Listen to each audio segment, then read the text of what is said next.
LTO-1, sinulatan ang lahat ng LGU sa Region 1 na iparehistro ang mga unregistered government vehicle. May ulat si Jasmine Gabriel Galban.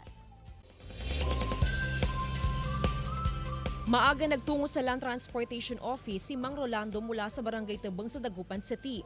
4 na buwan ng paso ang rehistro ng kanyang sasakyan.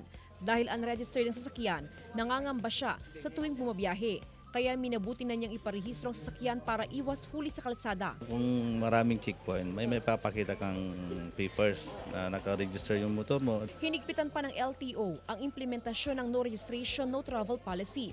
Kaya ang panawagan nila sa mga motor vehicle owner na unregistered ang sasakyan, iparehistro na ito. Mga motor vehicle owners, na pwede po tayo magparehistro ng ating sasakyan.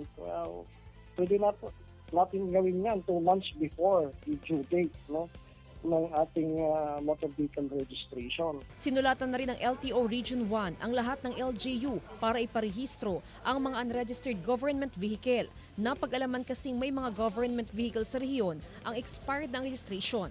Sa datos ng LTO Central Office, mahigit 24 milyon sa 38 milyon na sasakyan sa bansa ang unaccounted o hindi rehistrado. Sa panuntunan ng LTO, magmumulta ng 10,000 piso at impoundment ng sasakyan ang sinumang motorista na mahuling gumagamit ng unregistered vehicle.